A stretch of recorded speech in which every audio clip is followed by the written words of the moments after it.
खलीफा के हम हैं खलीफा हमारा, वो दिल है हमारा आका हमारा, हमारा हमारा खलीफा हमारा, वो दिल है हमारा आका हमारा, वो दिल है हमारा आका हमारा.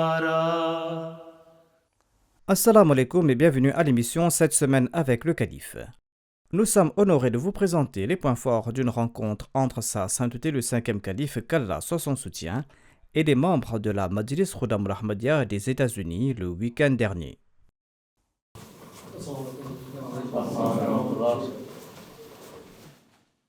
Samedi dernier, des Khuddam de la région Est des États-Unis ont eu la chance d'avoir une rencontre avec sa sainteté le 5e calife, qu'Allah soit son soutien.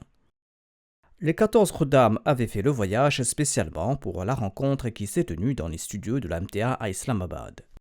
Lors de la rencontre, les Khuddam ont eu l'occasion de solliciter les conseils du calife sur une série de questions affectant la jeunesse. My name is Ahmed from Willingboro, Jama'at. यहाँ क्या करना है? तो visit करना है? Ji, to pray behind you in Islamabad. And enjoy Islamabad. Enjoy and experience Khilafat firsthand. अच्छा. Un des Khuddam a interrogé le calife sur la guerre en Palestine. ये दुआ करो कि अल्लाह ताला अकल दे मुसलमानों को और मुसलमान हुकूमतें एक हो जाएं. Until and unless सारी 54 Muslim countries इकट्ठी नहीं हो जाती, you can't do anything.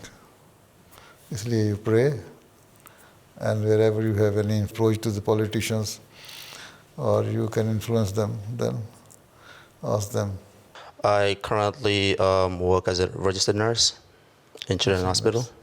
अच्छा. I also serve in the United States Army, and I would like to know Uzur's guidance. You're serving in U.S. Army? Yes, Uzur. As a nurse? No, as other jobs in the Army. Why don't you join the medical corps? So instead of soldier, you are a skilled person, you have got your education in nursing, then you should try to join Army Medical Corps. Inshallah. Yeah? Inshallah. That would be better. Inshallah. Then you will not be directly involved in any cruelty committed by the army. Inshallah. See. Right? See. So I would like to know your guidance with regard to all Ahmadis that are in the military, with the current issue going on around the world. I know sometimes it's kind of difficult knowing that you work for the country that are arming those that are in need. And You see, since you are in the army, so whenever you are asked to go, wherever you are deputed, you will have to go there. Huh? So either you leave the army or join medical corps, as I have said. At least being a medical corps worker, you will do some humanitarian work instead of directly involving yourself in cruelty. Although once you have joined the army, then you will have to obey their order. So it is better to leave it before that. Nobody knows when Third World War is starting. Right. So whenever it starts, then you can never excuse yourself. Yes, sir. Did you receive a premonition or a vision from Allah that you were going to be the next Khalifa? Or was it just by chance? I wanted to know. I didn't receive anything even till the last moment. I was just embarrassed when it was announced that I have been elected as Khalifa. And you could see it from my face at that time. Yes. It was quite embarrassing for me. Till today, I am still, it's a dilemma for me. I currently work at a bank, but as a Waqfe Nau, I feel very unfulfilled as I feel like I should be doing more for the Jama'at. Whenever you have spare time or the weekends, give it to the Jama'at. And being a secretary Tabligh or among the team members of secretary Tabligh, you should give more work for Tabligh and make a target for yourself of 10 new converts in a year. Inshallah. Set your own example before the other. Dain Allah. ठीक है? बिल्कुल. In Noah's Ark, Hazrat Masih Maud alayhi salam, he talked about how everyone under the four corners of his house would be under the protection of Allah from the calamity ahead. Now, of course, we are from the America Majlis, American delegation, and so this is a very scary thing when we look at the prophecies of the Hazrat Masih Maud for the future of America. So I wanted to ask, under this prophecy of divine protection from Allah towards those who are true and sincere Ahmadi Muslims, do we have this same protection as being... But you see, it has some preconditions, because don't call yourself Ahmadi by name, but by deed. If you are good, you are following the commandments of Allah Ta'ala, you are following all the injunctions given in the Holy Quran, you are praying all your daily prayers fervently, sincerely, then you will be saved.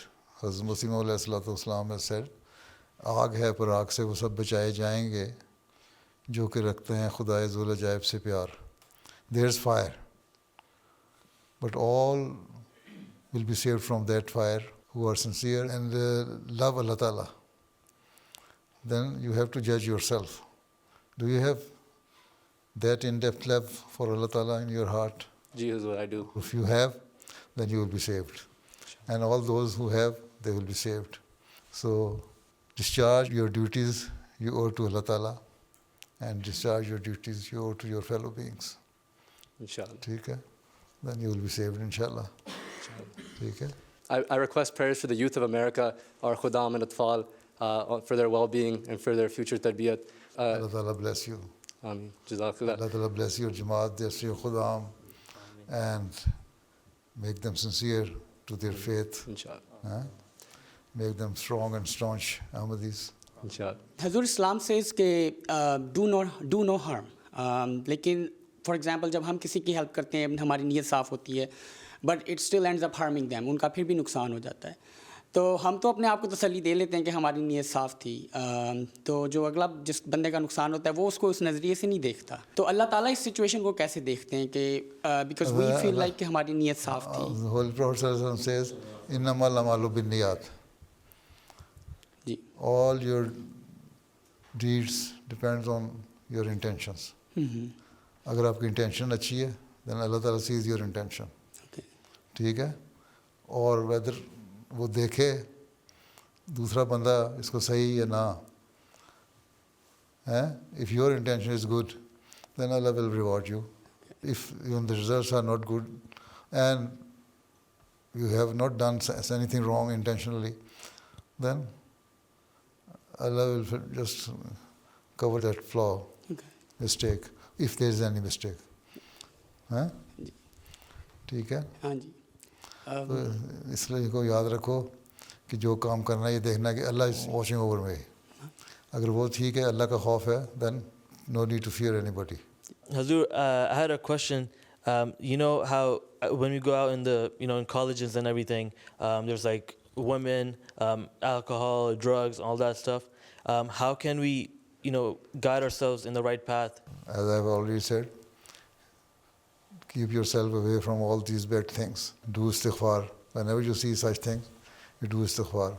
Allah Ta'ala says, "Anil lagwi murizun." When you see all this nonsense, just turn your face from them and go to the other way. This is how you can save yourself.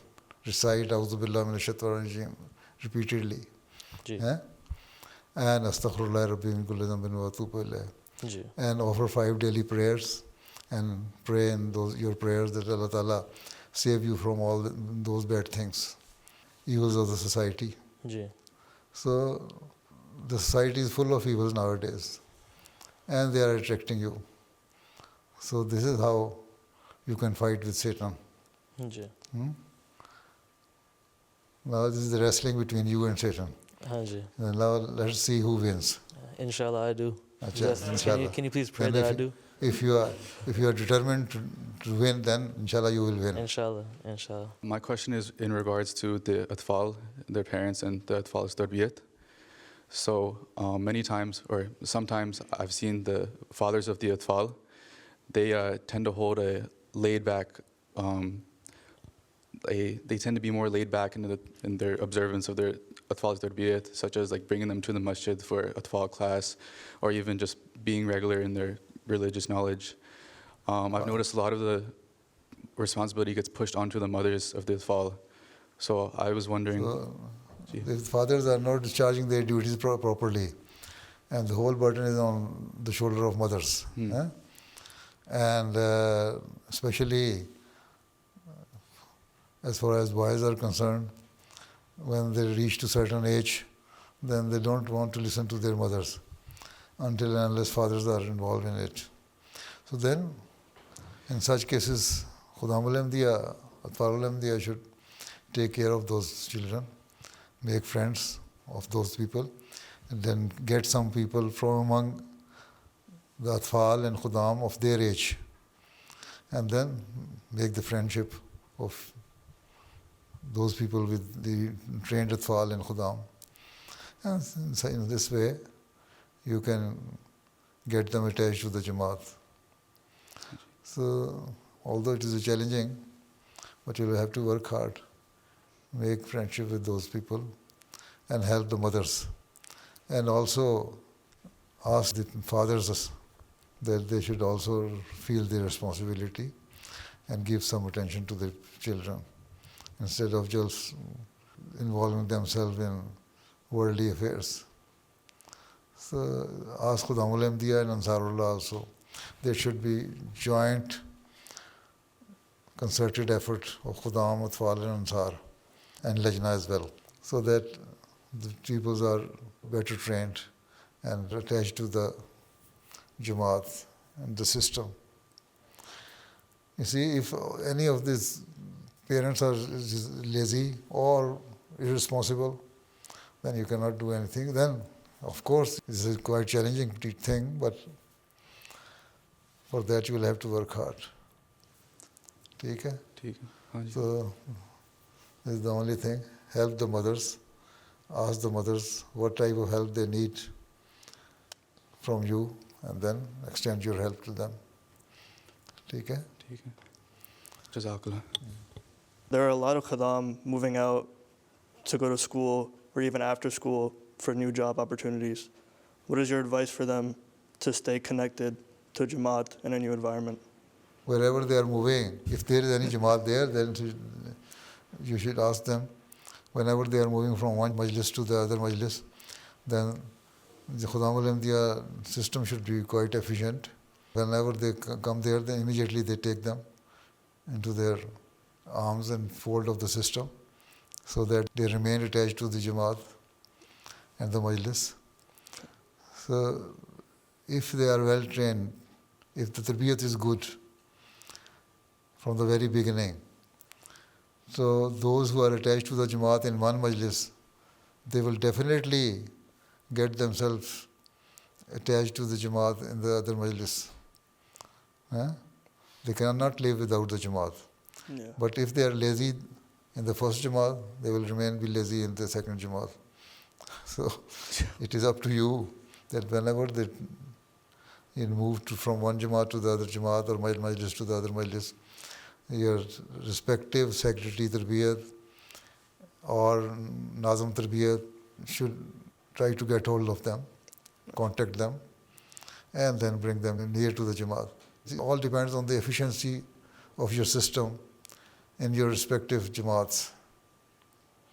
If a person moves from one Jama'at to the other, immediately the Qaid or Nazim of the previous Jama'at should inform the other Jama'at that the person is moving to that Jama'at, so try to contact him. And also, they should be well trained and well connected with the Jama'at,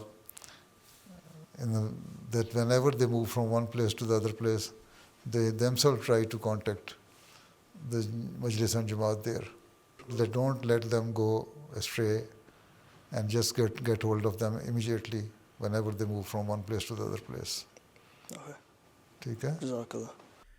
À la fin de la rencontre, les Khuddam ont eu le privilège de prendre une photo avec le calife et de recevoir des stylos en cadeau.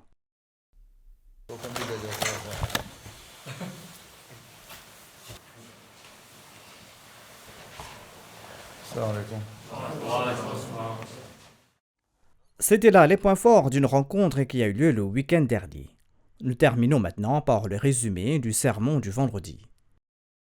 Sa sainteté le calife, qu'Allah soit son soutien, a continué sa série de sermons sur les incidents de la vie du saint prophète Mohammed sallallahu alayhi wa sallam.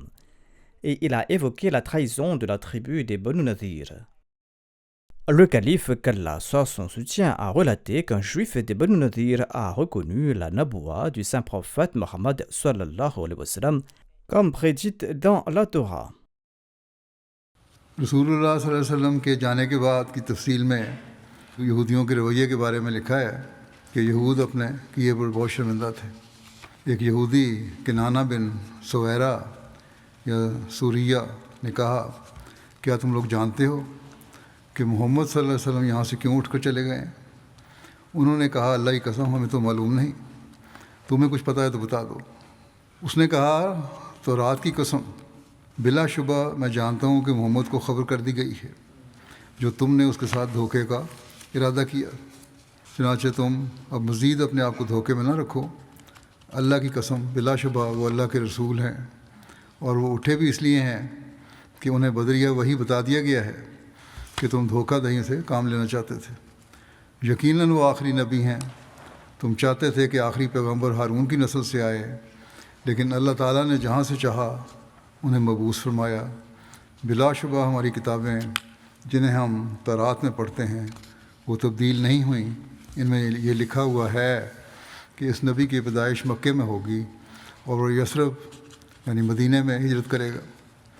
اس کی جو صفات ہماری کتاب تورات میں بیان کی گئی ہیں صرف اور صرف ان پر صادق آتی ہیں. میں دیکھ رہا ہوں کہ تمہیں خون خرابے کے سوا کچھ نہیں ملے گا. تم اپنے اموال جائیدادیں اور بچے روتے بلکتے چھوڑ جاؤ گے. اگر تم میری بات مان لو تو تمہارا شرف و وقار باقی رہے گا.